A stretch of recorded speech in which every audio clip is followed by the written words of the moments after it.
Chers téléspectateurs, téléspectatrices, merci d'être au rendez-vous de votre émission Politis. Ce soir, je reçois le président du parti Hatem, président de la commission communication du FNDI, M. Saleh El-Hanane. M. Saleh El-Hanane, bonsoir. Saleh El-Hanane est né en 1965 à Ayoun, au Hod Sharqi, détenteur d'une maîtrise en histoire de l'université de Nouakchott. Il a regagné le corps de l'armée en 1984. Après plusieurs stages en Arabie Saoudite, à Attar, il devient chef de la division de la formation du 3e bureau de l'état-major de l'armée nationale. Évincé de l'armée en 2000. En 2003, il fomente un coup d'État avorté contre l'ex-président Maouia Ould Ahmed Taya, ancien député de son parti qu'il préside la destinée, candidat malheureux à la présidentielle de 2009, aujourd'hui président de la commission de la communication au sein du FNDI, Front National pour la démocratie et l'unité. Monsieur le Président, rebonsoir. Merci beaucoup. Merci d'avoir accepté mon invitation. C'est un plaisir. Monsieur le Président, quelle évaluation le parti Hatem fait-il de la situation qui prévaut actuellement en Mauritanie? Bismillah ar-Rahman ar-Rahim. Je vous remercie d'abord. Je remercie le Wataniya pour m'avoir offert cette occasion. Bien sûr que pour tout patriote qui voit ou qui analyse la situation qui prévaut aujourd'hui, en principe, il doit s'inquiéter. Nous jugeons que depuis le coup d'État de 2008, l'expérience naissante d'une démocratie réelle dans notre pays a été avortée malheureusement. Nous nous sommes retrouvés dans une situation de crise au niveau politique. Et bien sûr, cette crise aura son impact sur tous les domaines, sur le domaine économique, sur le domaine social, sur le domaine culturel. Et nous voilà en 2015, toujours dans cette crise. Essayons par tous les moyens de lui trouver une solution, mais malheureusement, cette crise prévaut encore. La situation se dégrade de jour en jour, tant sur le plan économique que sur le plan social. Et bien sûr, on a constaté que l'année 2014 était vraiment l'année la plus catastrophique au niveau de la gestion de ce pays, quel que soit le domaine de cette gestion. Comme j'ai dit, au niveau économique, bien sûr, l'aspect général est que tous les projets et toutes les décisions qui sont prises à la hâte, pas après une réflexion sérieuse. Elles ne se situent pas dans une stratégie générale qui conduit sérieusement à une évolution sérieuse. Sur le plan social, on a vu malheureusement que notre tissu social est en train de se fissurer de jour en jour. Toutes les communautés, chacune d'elles tire de part et d'autre. C'est vraiment un défi très sérieux qui nécessite aujourd'hui une réflexion que ce soit au niveau des autorités dirigeantes ou au niveau de la classe politique. Aussi notre religion qui est le ciment de cette unité et ces valeurs sacrées commencent aussi à être touchées de temps à autre. On a vu le Saint-Coran qui s'est malheureusement qui était victime de comment dirais-je, on a vu le saint prophète sallallahu alayhi wa sallam qui est aussi a été injuré par un individu. On a vu la majeure partie de nos ressources de de la culture de notre religion islamique qui étaient brûlés. Pratiquement, c'est des défis nouveaux sur cette société, nouvelles sur notre culture, qui vraiment qui menace le tissu social, si vous voulez. Le tissu social et menace aussi nos valeurs qui sont le ciment de ce tissu social. Au niveau économique, comme j'ai dit, la situation se dégrade. Une gestion qui n'est pas saine des ressources, qui malheureusement existe, mais n'était pas gérée de façon à ce que le citoyen mauritanien puisse en bénéficier. On avait vu les prix du fer, les prix de l'or, les prix de pratiquement toutes les matières premières qui ont chuté. Avant de chuter, ils ont atteint un niveau très élevé, mais on n'a pas pu bénéficier de ces ressources. Il y a aussi une dégradation. Je pense aussi que cette année serait catastrophique au niveau rural par rapport à notre cheptel qui est une ressource très importante dans laquelle il y a une très grande partie de notre société qui dépend. Tout ça, bien sûr, malheureusement, a son impact sur le revenu individuel et sur la situation sociale de nos citoyens. On a vu les prix qui galopaient de temps à autre. Il n'y a pas un mois où il y a une matière dont le prix est élevé. Si on prend un exemple, on prend par exemple le carburant qui a atteint un niveau insupportable. Et bien sûr, ça va se refléter sur toutes les matières transportées par les moyens de transport. Malgré la chute des prix du pétrole au niveau mondial, notre pays n'a pas pu en bénéficier. Et la même chose pour les prix des autres matières premières, matières essentielles consommables, que ce soit le riz, le sucre, les différents laits, etc. Je pense qu'on a besoin, et il est nécessaire, que, comme j'ai dit, les autorités qui gouvernent ce pays, la classe politique qui est consciente, il est temps de réfléchir et de trouver une issue consensuelle qui rassemble tous les Mauritaniens pour vraiment réaliser une révolution nécessaire. Et je crois qu'il y a les moyens de la faire succéder. Très bien. Monsieur le Président, vous êtes le président du parti Hatem. Comment se porte votre parti? Bon, comme vous savez, la vie politique au sein de notre pays, sous le gouvernement actuel, a beaucoup de défis. Parce qu'on a un gouvernement qui ne respecte pas les règles du jeu démocratique, qui a un souci essentiel, c'est de minimiser, sinon anéantir, tous les partis politiques qui ne sont pas dans son camp, et même parfois ceux qui sont dans son camp.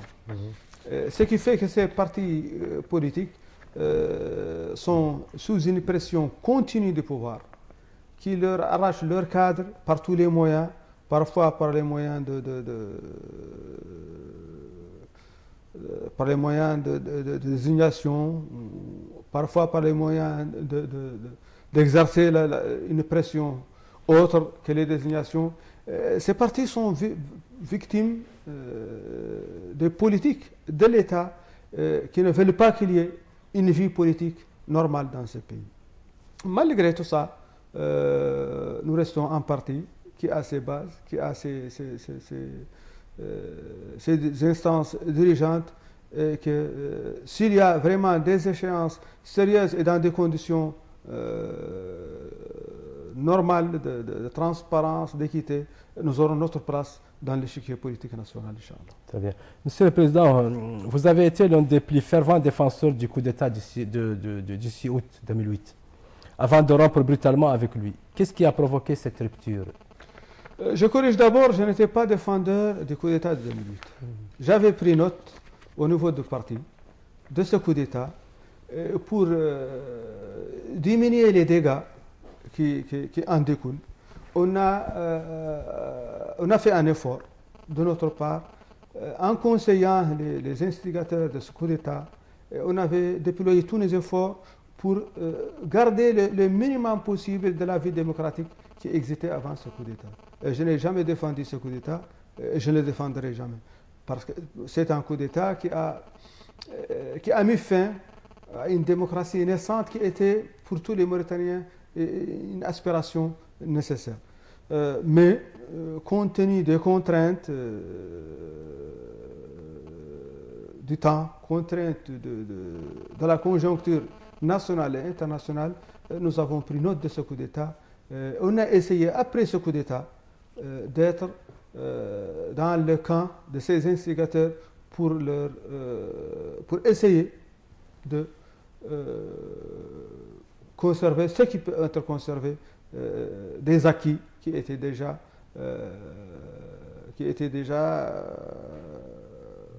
acquis par la société, par la classe politique et par le peuple mauritanien. Oui, vous avez fini par quitter la majorité. Pourquoi? Oui, après un certain moment, après une expérience presque d'une année, il s'est avéré que les engagements qui nous étaient pris par les instigateurs, par son chef impersonnel, ne les a pas respectés. Et il s'est avéré même que les slogans que lui-même avait soulevés, avait brandis, ne les a pas respectés. On a conseillé, on a toujours dit ce qui doit être dit, par la manière qu'il doit être dit, mais malheureusement, notre partenaire était sourd et ne voulait pas entendre. Il avait son agenda. Et lorsqu'on a pratiquement, on n'a plus d'espoir à ce qu'on peut le ramener sur la bonne voie, nous étions obligés de quitter et on a exposé nos excuses au peuple mauritanien pour cette période qu'on avait accompagné ce coup d'État. Vous avez rejoint l'opposition. Oui, bien sûr. Très bien. Monsieur le Président, jusqu'à une époque récente, c'était l'opposition qui appelait au dialogue. Aujourd'hui, c'est le gouvernement qui appelle au dialogue. Quel commentaire vous inspire cette démarche du pouvoir? Je crois que nous, en tant qu'opposition, nous n'avons comme moyen de sortir de la crise actuelle que le dialogue. Si on le demande, je crois que c'est une évidence.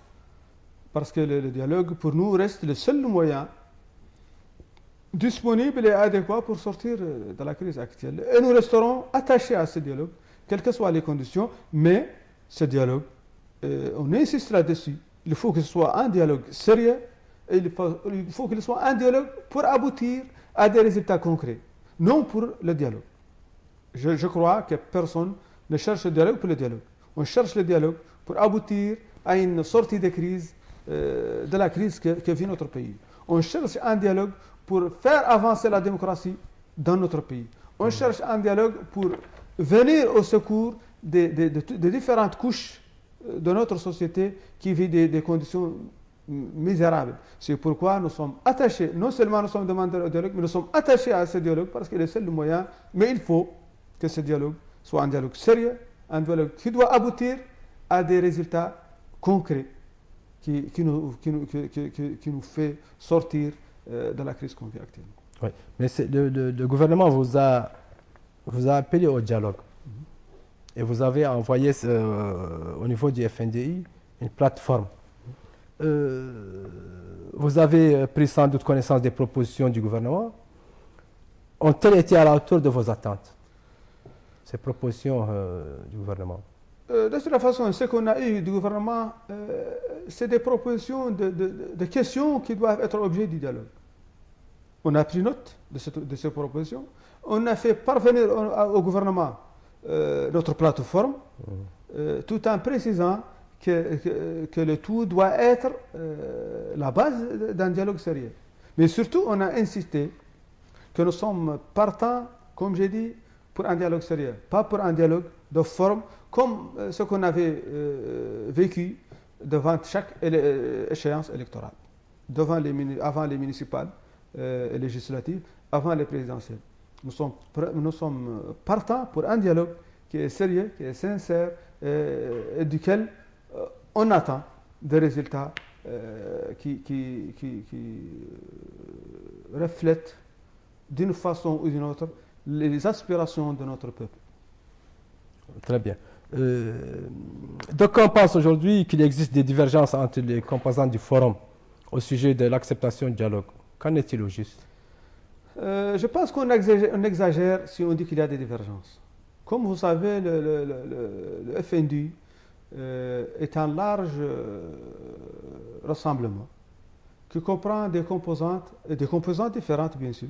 On a la composante politique, qui est les partis politiques. On a la composante de la société civile. On a une composante syndicale, en plus de la composante des personnalités indépendantes. Ces larges rassemblements, c'est normal qu'il y a parfois des divergences de vues. Mais c'est des divergences de vues que le FND a toujours montré qu'il a la capacité de les surmonter et d'aller en avant. Pour le moment, je crois qu'il n'y a pas grand-chose. C'est normal qu'il y ait des nouveaux remous. Il y a certains qui sont très précipités pour un dialogue, d'autres qui sont réticents vu les expériences qu'on a vécues. Mais je crois que le forum aura à conserver son unité et aura de la sagesse aussi, ce qui lui permettra aussi de surmonter toutes ces divergences, quelles que soient les conditions. Donc, vous nous confirmez qu'il y a certes des divergences C'est normal. C'est normal qu'il y ait j'ai dit dans un tel rassemblement, c'est normal qu'il y ait des différences de vue, qu'il y ait des divergences. C'est tout à fait normal. Mais on a la capacité de surmonter ces divergences. Et je crois qu'au retour du président qui est en voyage, nous aurons l'occasion de surmonter ces divergences. Exactement. Le président qui est en voyage, c'est celui du RFD, Ahmed Dada, paraît qu'il n'est pas partant pour le dialogue. Pourquoi? Je crois qu'il est très tôt pour dire qu'il n'est pas partant pour le dialogue. Lui comme d'autres, ils ont une vision du dialogue. Et d'autres composantes aussi ont une autre vision. Jusqu'à présent, on n'a pas eu le temps de faire les discussions nécessaires pour surmonter ces divergences. Mais je crois que nous aurons à les surmonter dès son retour, Inch'Allah. Très bien. Certains analystes pensent qu'une absence d'une unanimité ou d'un consensus autour de la question, l'adoption et le boycott du dialogue pourrait ébranler l'unité de cette coalition. Est-ce que c'est votre avis? Je pense que mon avis, c'est de trouver ce consensus. Parce que pour nous, le consensus au niveau du forum, c'est la priorité. Et je crois que nous sommes tous conscients de la nécessité de ce consensus. Partant du point de vue que nous sommes tous conscients de cette nécessité, je crois qu'on n'aura pas beaucoup de difficultés à la conserver. Êtes-vous optimiste? Je suis très optimiste de nature. Dans la conjoncture actuelle, je crois que je suis optimiste pour enfin aboutir à un dialogue si l'autre partie, qui est le pouvoir, est sérieuse dans cette proposition. Avez-vous été contacté par Mohamed Aqlab ces derniers jours? Non, pour le moment, on n'a pas commencé ces contacts parce qu'on attend d'abord d'aménager notre source intérieure au niveau du forum pour avoir débuté l'étape suivante. Quel est le groupe qui a hâte d'aller au dialogue? Est-ce que c'est les partis politiques, c'est la société civile ou les personnalités indépendantes? Je crois que nous ne sommes pas encore, pratiquement, il n'y a même pas eu encore une réunion pour tout le forum pour se prononcer sur la question. Et maintenant, pratiquement, la discussion, c'est au niveau du politique. Mais je crois qu'a priori, cette discussion ne prendra pas beaucoup de temps. Très bien. Bon, qu'est-ce qui peut compromettre la réussite du projet de dialogue en cours? Je crois que la seule chose qui peut compromettre ce dialogue, c'est la sincérité du pouvoir. C'est ça la seule chose qui peut compromettre le dialogue. C'est normal que l'opposition soit partante pour le dialogue. Et c'est normal aussi qu'il ait décidé d'aller dans cette issue. Mais je crois que, vu nos expériences précédentes avec le pouvoir, c'était toujours le pouvoir qui, enfin, s'avère indisponible pour un dialogue sérieux et qu'il voulait seulement de ce dialogue une forme ou une façon de jeter dans la scène pour l'opinion publique un simulacre de volonté pour un dialogue alors que cette volonté n'est pas réelle. Ne pensez-vous pas que l'UFNDI doit faire des concessions, comme le pouvoir l'a fait, pour aller à un dialogue inclusif? Je crois que pratiquement c'est tous nos médias qui sont induits en erreur. Jusqu'à présent, le pouvoir n'a pas fait de concessions. Il faut qu'on soit clair là-dessus. Oui, mais ces propositions étaient claires. Le document qui nous a parvenu, ce n'est pas de concession. Il nous a fait parvenir un document dans lequel il y a un listing de sujets qui doivent être objet de discussion. Ce n'est pas de concession. C'est des sujets, des thèmes qui doivent être la base de discussion. Donc ce n'est pas des concessions. Ces questions, en plus de la plateforme que nous, on a fait parvenir au pouvoir, constituent pratiquement les points essentiels, les points clés nécessaires pour faire le dialogue. Mais c'est dans le cadre de cette discussion, de cette concertation sur leur proposition et la mienne qu'on va voir est-ce que vraiment il va faire de concessions. Donc jusqu'à présent, il n'a pas fait de concessions, mais il est normal que pour chaque deux parties qui vont pour un dialogue et pour surtout dans les conditions actuelles, que chacun d'eux soit disposé à faire de concessions. C'est une question de principe. Où en est-on de la fameuse Mubadara de Massoud El-Boulkhair? Je ne pense pas qu'il y a une initiative de Massoud. On avait entendu parler de cette initiation l'année précédente et je crois que cette initiative était morte. Ce n'est pas la peine d'en parler tout de suite parce qu'il n'a pas son... Vous n'avez pas encore reçu une autre initiative de Massoud? Je ne pense pas que c'est une initiative. Il nous a envoyé un document dans lequel aussi il a énuméré certaines questions qui ne sont pas d'ailleurs loin de la proposition qu'on a eue du gouvernement. Mais ce n'est pas une initiative. C'est sa vision, lui, du dialogue et on la respecte en tant que telle. Oui, mais ces propositions du gouvernement, à un certain moment, c'était exactement les points chauds de l'opposition. Partiellement, pas tout à fait. Il y a des questions qui sont un peu importantes, d'ailleurs qui sont comprises dans notre plateforme, mais il y a d'autres desquelles on n'a jamais parlé. Ils ont parlé, par exemple, dans leur proposition de l'âge de candidature. Nous, on n'a jamais parlé de cette question. Ils ont parlé des élections présidentielles anticipées, soi-disant que nous, on avait demandé ça, alors qu'on n'a jamais demandé ça. Donc, il y a des questions qu'on a vues dans leur proposition que nous, d'ailleurs, ne nous concernent pas et on ne l'a jamais posée. N'empêche, ils sont libres de poser ce qu'ils veulent comme question, mais aussi nous sommes libres d'avancer notre plateforme. On a avancé notre plateforme. Et si une fois le forum prend la décision d'aller en avant vers le dialogue, nous aurons le temps, par concertation, d'établir de façon consensuelle et énumérer les points selon leur priorité et leur importance pour toutes les parties prenantes dans le dialogue. Oui. Quel est le premier souci de l'opposition aujourd'hui? Que veut le FNDI? Le premier souci du FNDI, c'est de mettre les jalons d'une démocratie réelle qui permet aux Mauritaniens de faire leur choix librement. Ça, c'est notre premier objectif. Mais pour cet objectif, il faut qu'il y ait un ensemble de garanties pour l'opération électorale. Cet ensemble a des aspects politiques, mais aussi a des aspects techniques. Et ce qui est détaillé dans notre plateforme. On a parlé de l'aspect politique, parce que malheureusement, c'est une constatation générale au niveau de tous les pays du tiers-monde, et surtout à ceux qui sont nouveaux sur le jeu démocratique,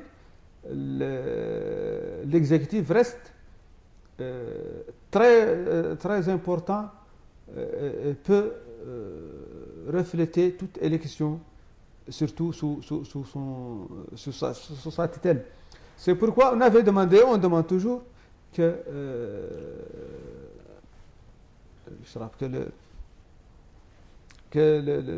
l'aspect politique qui va superviser les opérations soit un aspect politique plus ou moins neutre, soit un aspect politique qui laisse la chance à toutes les parties d'être sur le même pied d'égalité.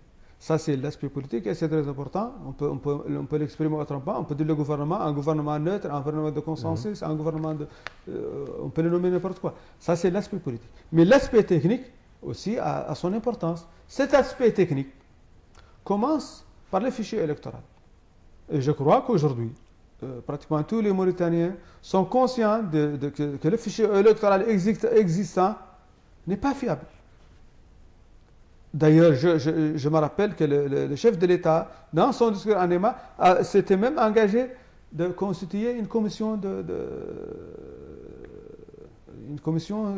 qui va revoir les fichiers électoraux. Ça n'a pas eu lieu. Après le fichier électoral, il y a le problème du Conseil constitutionnel, qui n'est pas crédible, bien sûr, pour beaucoup de Mauritaniens. Il y a la CENI. Comme dit quelqu'un de notre crédit qui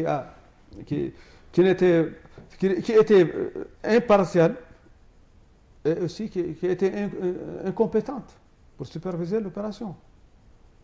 Il y a la position et le rôle de l'administration, de l'armée, des autorités judiciaires.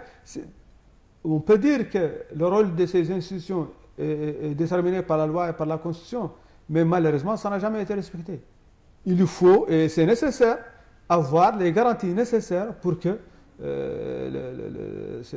les dispositions de la loi soient respectées pour offrir aux gens les mêmes égalités de chances.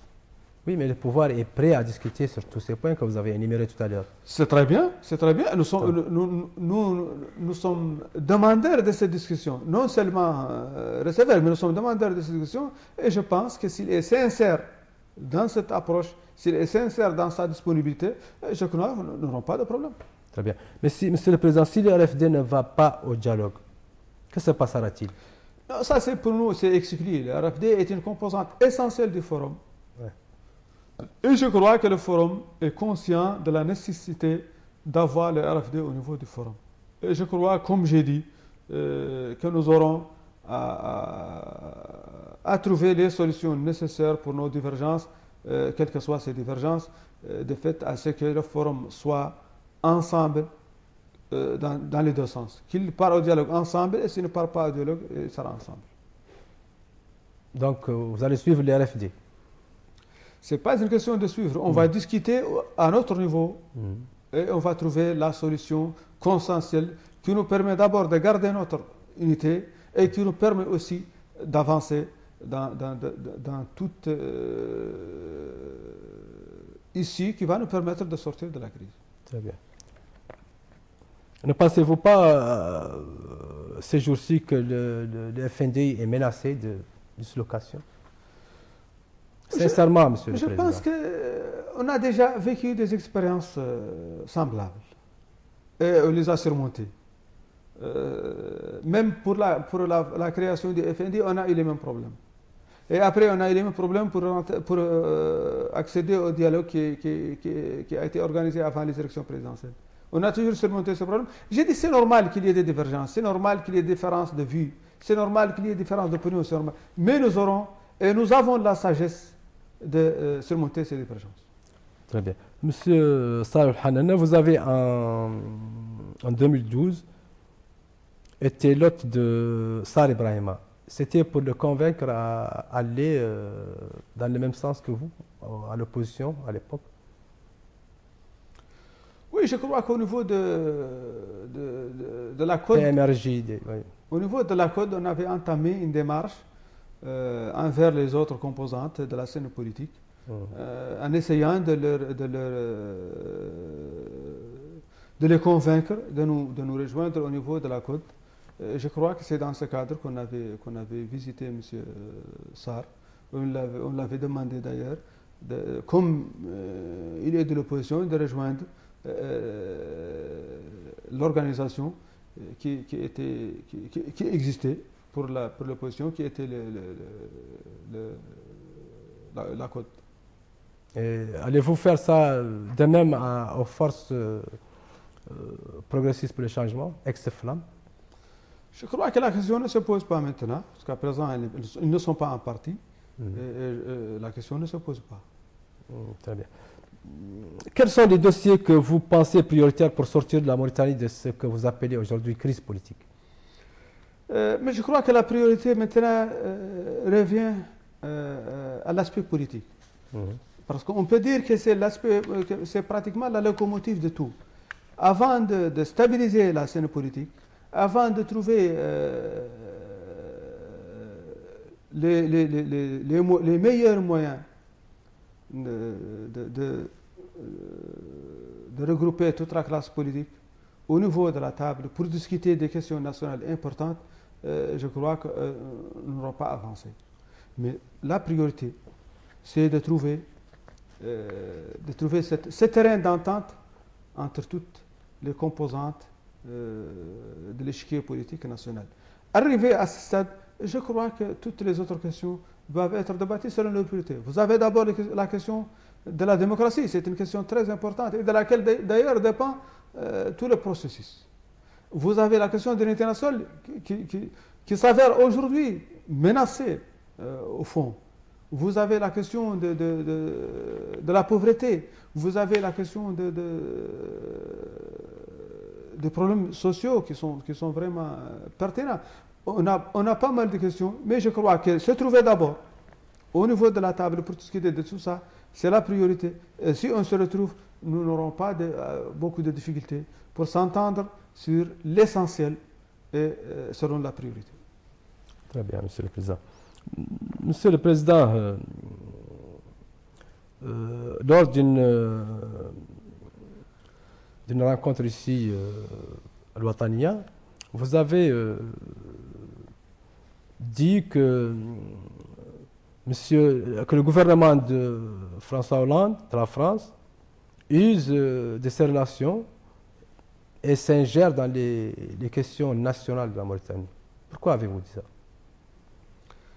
Je crois que l'ancien colonisateur se contredit beaucoup en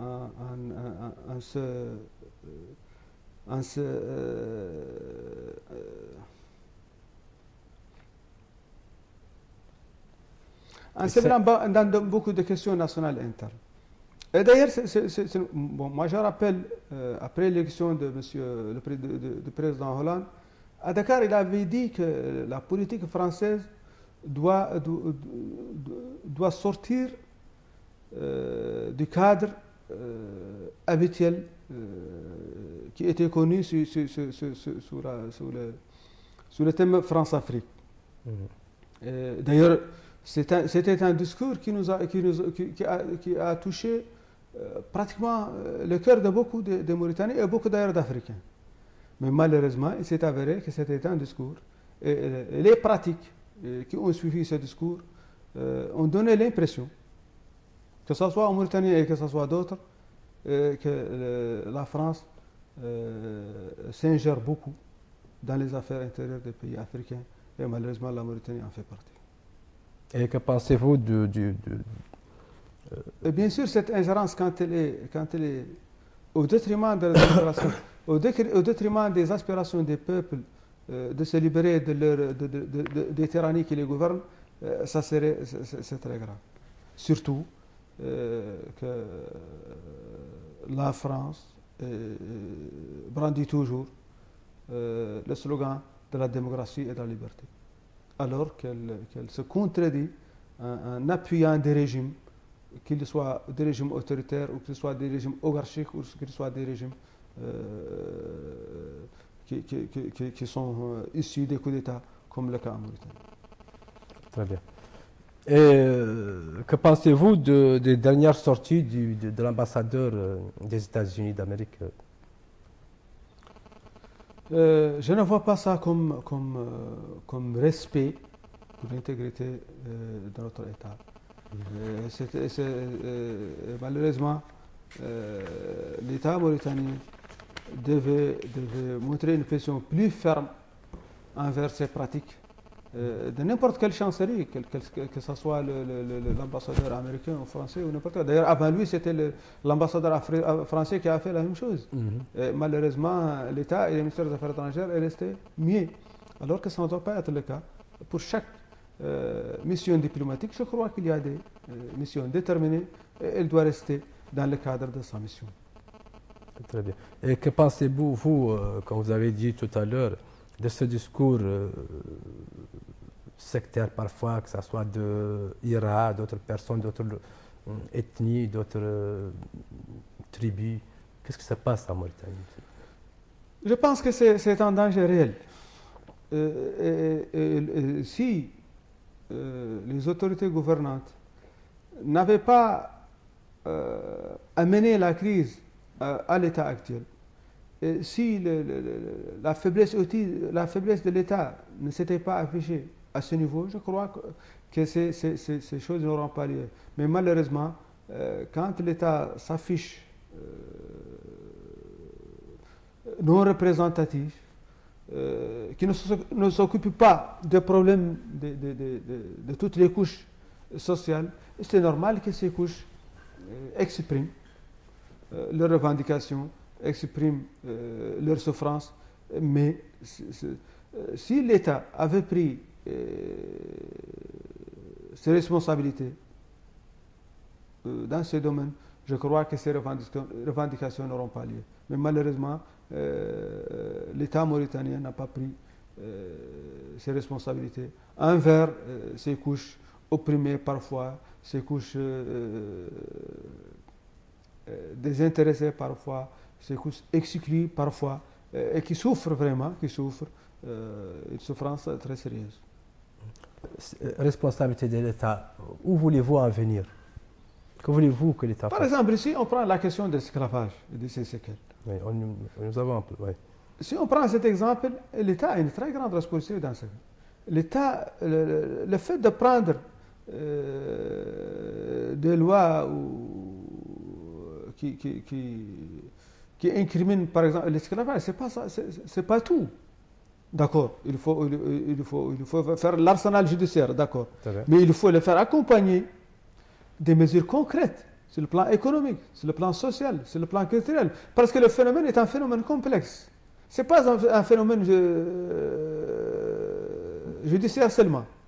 Non, le phénomène, il est complexe. Il faut trouver pour ces couches opprimées, ces couches pauvres, ces couches qui ne sont pas cultivées, il faut leur trouver les moyens de les intégrer dans cette société.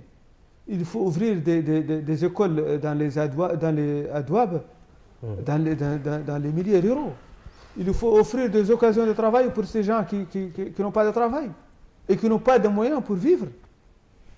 Il faut voir l'aspect culturel. Il faut faire des campagnes pour essayer de convaincre, d'ailleurs, toutes les composantes, non seulement les esclaves et les issus d'esclaves, les autres composantes, que c'est une pratique, n'est pas une pratique de l'islam. Il y a un grand travail à faire. Si l'État ne fait pas ce travail, bien sûr, nous serons dans la situation où nous sommes. Parce que ces gens qui ont tant souffert, ces gens qui continuent cette souffrance, vont se révolter, c'est tout à fait normal. Oui, mais l'État fournit le maximum possible. Donc, nous avons vu des barrages, des écoles quelque part, et il y a le Tadamoun, cette institution. Quand c'est créé Tadamoun, et qu'est-ce qu'il a fait jusqu'à présent? Le Tadamoun est créé en 2014, et qu'est-ce qu'il a fait maintenant? Ils ont construit plusieurs écoles. Mais qu'est-ce que ça représente? Mais l'État devait prendre ces questions depuis l'indépendance. C'est pas seulement ça. Il devait prendre ces questions depuis l'indépendance. Il devait prendre depuis le décret qu'avait pris le président Haïdel en 1981. Mais depuis cette date et depuis que les gouvernements militaires se sont succédés, et même depuis au moment actuel où Aziz avait dit qu'il va prendre la question, qu'est-ce qu'il a fait? Oui, il a créé l'institution Tadammoun, Monsieur le Président. Si on fait maintenant un prélèvement des acquis qui sont faits par cette institution qui est appelée Tadammoun, c'est une campagne politique. Elle n'a rien fait sur le terrain. Moi, j'ai fait pratiquement toute la zone rurale de Hout, je n'ai rien vu. Le monsieur vient pour faire une campagne politique, pour dire qu'on va vous faire. Et jusqu'à présent, il attend ce qu'on va vous faire. Mais il n'a rien fait. Parfois, il fait dans toute une muqata'a, il fait un barrage. Mais qu'est-ce que ça signifie? Il y a eu dernièrement des écoles qui ont été... Ils n'ont jamais fait de mosquée. Ils n'ont jamais amené à quelqu'un qui va faire apprendre les gens. Ils n'ont pas amélioré la situation des écoles dans les adouabas qui n'existent pas. Ils n'ont pas offert des occasions pour les gens qui n'ont pas de travail.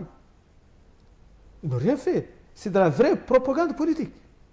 Malheureusement, c'est le cas depuis tous les gouvernements. C'est toujours un sujet de propagande, un sujet de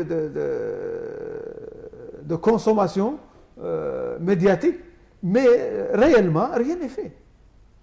Rien n'est fait. D'ailleurs, c'est visible ce que vous voyez maintenant, que vous voyez au niveau de la périphérie de Nouakchott, que vous le voyez au niveau de la périphérie de chaque ville. Rien n'est fait. C'est la souffrance, c'est la misère que vivent ces gens. C'est dommage. Voilà, l'esclavage. Est-ce que vraiment, Monsieur le Président, l'esclavage existe en Mauritanie? Oui, oui, il existe. Il existe et c'est ce qu'elle existe. Il y a des milieux très reculés. Il y a des milieux dans lesquels l'esclavage ne peut qu'exister. Parce que les conditions de vie des gens leur obligent à être esclaves.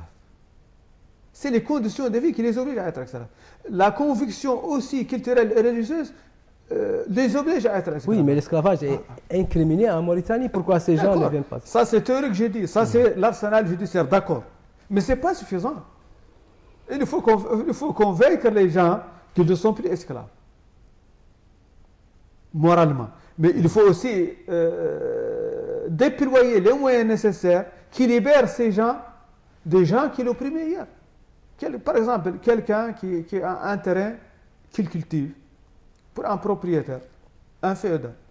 Mais lui, il est obligé à rester sous la coupe de ce féodal pour pouvoir cultiver le terrain. Il aura à prendre une partie de son effort qu'il va faire, l'autre partie va la donner à son chef. Pourquoi l'État n'a pas fait un redressement de la situation agricole pour permettre à des gens de trouver un terrain pour les cultiver? Quand quelqu'un n'a pas les moyens nécessaires pour une vie, quelle que soit sa modestie, mais il est obligé de rester au dépend d'un autre. Si vous lui dites, nous on a fait un décret que toi tu es libre, ça n'a pas de sens pour lui. Qu'est-ce qu'il va faire avec le décret? Est-ce qu'il va manger le décret? Est-ce qu'il va trouver un salaire avec le décret? Est-ce qu'il va se soigner avec le décret? Ça n'a pas de sens. Que feriez-vous, M. Saleh Halane, si vous êtes en place pour prendre une décision? Qu'allez-vous faire? Moi, je crois que l'État mauritanien est responsable de la situation que vit cette couche de notre société et d'autres d'ailleurs couches. Il doit prendre les mesures qui s'imposent et il a les moyens de les prendre. Et que préconisez-vous, Monsieur le Président? Je crois qu'il y a plus de 4 aspects sur lesquels il faut faire des efforts sérieux. Vous avez l'aspect culturel. Dans cet aspect culturel, vous devez, on doit, je ne dis pas d'où, dans cet aspect, on doit avoir des imams, des ulama, des intellectuels qui font une large campagne pour éclairer notre milieu, qu'il soit des anciens esclaves ou des esclaves qui restent encore, pour leur éclairer que cette situation n'est pas une situation recommandée par la religion. Ça, c'est important. Sans ça, par leur attachement à la religion, ils vont toujours avoir cette idée en tête. Très bien. Monsieur le Président, en ce moment même, le ministre des Affaires islamiques et de l'enseignement originel est au niveau de l'Asaba pour exactement cette question de lutte contre l'esclavage, accompagné de quelques imams et Comme j'ai dit, ça fait partie, comme j'ai dit, de la propagande politique. cette activité ou cet effort ne peut pas être fait par un ministre. Ce n'est pas un ministre qui peut le faire. Et ce n'est pas une délégation officielle dans de belles voitures qui va le faire. Non, c'est une campagne qui nécessite beaucoup de moyens humains et matériels. Et une idée, une stratégie pour ça. Ce n'est pas que les ministres partent aujourd'hui avec une délégation et qu'ils vont utiliser même des moyens, ce qui n'est pas nécessaire. Ce n'est pas ça, la procédure. Il faut mettre les moyens nécessaires pour cette campagne au niveau humain, au niveau matériel, et laisser cette campagne de nécessité. Ça, c'est sur le plan culturel. Mais sur le plan économique, social, il faut mettre les infrastructures qui permettent à ces gens de se libérer. Il faut qu'ils trouvent des moyens pour une vie normale. Il faut leur offrir des occasions de travail. Il faut leur offrir des terrains à cultiver qu'ils peuvent cultiver. Il faut leur offrir les moyens qui leur permettent de cultiver ces terrains. Il faut leur offrir des mosquées dans lesquelles ils apprennent à prier, ils apprennent à savoir l'islam. Il faut leur offrir des écoles dans lesquelles ils peuvent faire apprendre leurs fils. C'est un travail très vaste. Et c'est une œuvre très importante. Sans faire cette œuvre, nous aurons toujours la situation. Elle sera exploitée par n'importe qui. Et chacun peut l'exploiter. Mais il faut qu'on trouve une solution à cette situation. Très bien. Monsieur le Président, passons à l'économie. Quelle lecture faites-vous de la situation économique, de manière générale, de la Mauritanie actuellement? Je crois que d'une façon générale, depuis le coup d'État de 2008, malgré que le pays devait bénéficier de prix qui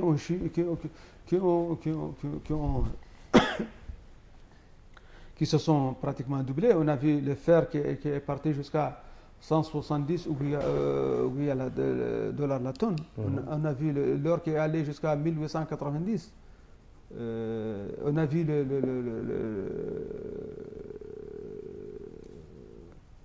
le cuivre d'ailleurs. Mais qu'est-ce que l'État avait fait de ces recettes qu'il a eues? C'est ça le problème. Maintenant, par exemple, le seul projet qu'on a vu après ces 89, c'est le projet de l'aéroport de Nouakchott. Et si on prend cet aéroport comme exemple, nous savons tous que ce qui s'est passé, c'est que l'État avait fait le marché avec ce qu'il devait faire cet aéroport pour leur donner en contrepartie. Je crois que c'est 4 millions, 100 et quelques de mètres carrés qui est issu de l'ancien aéroport. En contrepartie, le monsieur devait faire l'aéroport nouveau dans 24 mois. Jusqu'à présent, il a fait 40 mois. L'aéroport n'est pas fait. Et la SNIM avait débloqué plus de 50 milliards pour le même projet, en plus. Et jusqu'à présent, l'aéroport n'est pas fait et on ne sait pas quand est-ce que ça sera fait. Tout en se rappelant aussi que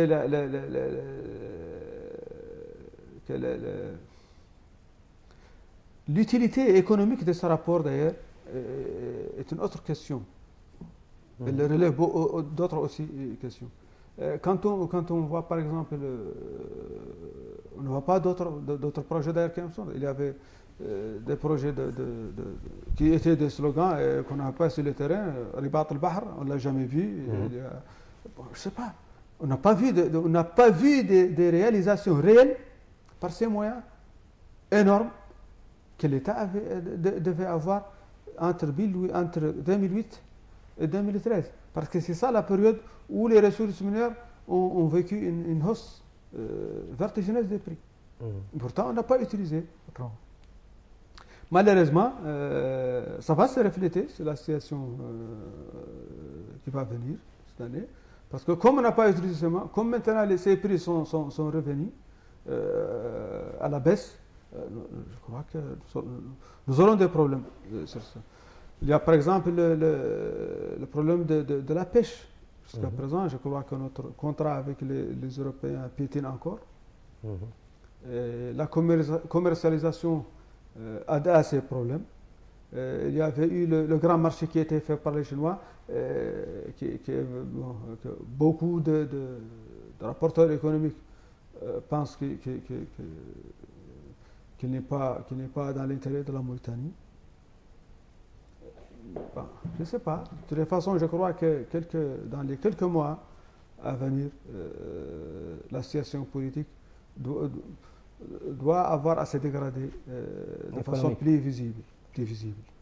La qaddara. La qaddara. Et surtout, il y a une autre question très importante. Jusqu'à présent, le pouvoir n'a pas pris les mesures adéquates. On a le problème de la sécheresse qui prévoit cette année, sur toute la Mauritanie aussi, ce n'est pas sur une zone limitée. Et jusqu'à présent, on n'a pas vu que l'État a pris les dispositions nécessaires pour venir au secours de ces larges masses qui vont en souffrir dans toute la Mauritanie, pas dans une région, dans deux, c'est dans toute la Mauritanie. C'est dommage. Voilà, Monsieur le Président, parlons maintenant d'autre chose, des cavaliers de changement, Vorsan intérieur, si vous me le permettez bien. Donc, ce coup d'État de 2003, quelle est l'origine de cette idée de coup d'État de 2003? Je crois qu'en revenant un peu en arrière, les années 90, la Mauritanie vivait dans une situation qui est anormale. Le système en place s'était transformé en une oligarchie qui pille les moyens de l'État. La situation politique avait vécu un blocage total. Je crois que vous vous rappelez bien des journaux qui étaient censurés, c'était normal. Vous vous rappelez de quelques partis qui étaient dissous. Vous vous rappelez depuis 2001, 2002, 2003 des arrestations massives dans toutes les tendances politiques. Surtout islamistes. Et surtout les islamistes. Il y avait pas mal d'exilés qui ne pouvaient pas rentrer en Mauritanie. Donc il y avait un blocage total sur la scène politique. Il y avait ce régime qui était un régime corrompu. Il y avait la situation économique aussi qui n'était pas florissante. Et surtout, il y avait les relations avec l'entité sioniste, qui était en contradiction totale avec les convictions, avec les valeurs sacrées de ce peuple. Pratiquement, c'était les aspects généraux de la situation qui nous avaient poussé à essayer de faire sortir notre pays de cette situation.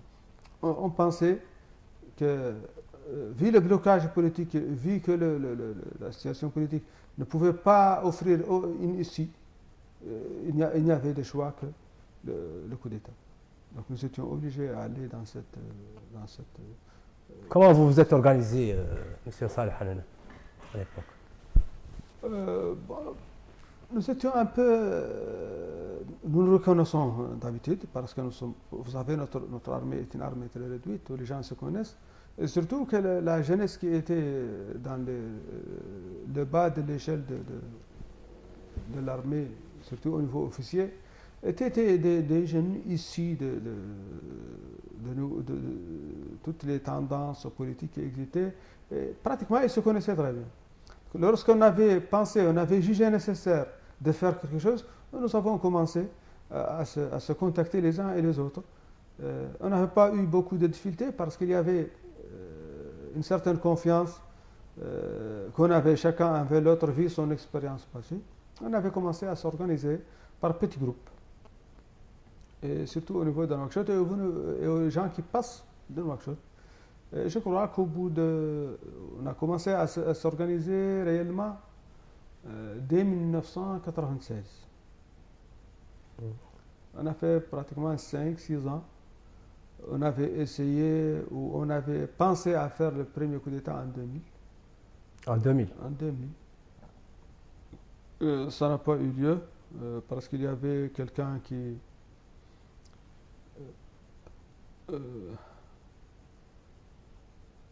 nous a trahis, bien sûr, parmi nous. Ce qui a fait que j'étais arrêté avec d'autres officiers. Nous étions 5 à être arrêtés. Mais ils n'ont pas eu De preuves. de preuves. J'ai été libéré de l'armée avec deux autres officiers. J'étais mis à la retraite anticipée avec deux autres officiers. Mais on a continué notre travail, on a continué nos contacts, on a continué à s'organiser jusqu'à 2003. Et c'est en 2003 qu'on avait organisé la deuxième tentative. Malheureusement, il n'a pas réussi. Vous avez Mais quand anticipé même, exactement l'horaire de votre... Oui, nous étions obligés parce que aussi il y avait une autre trahison de chez nous, ce qui nous a obligés à se précipiter avant leur initiale de démarrage de l'action et avant aussi de mettre tous les détails en place. Bien sûr, ce qui a été l'une des causes principales de l'échec. Votre coup a failli réussir. Qu'est-ce qu'il a eu? Il a failli. Bon, il y avait ce problème de trahison. Et il y avait aussi un problème de liaison qui était très important. Parce que nous n'avons pas de moyens pour nous offrir une alternative hors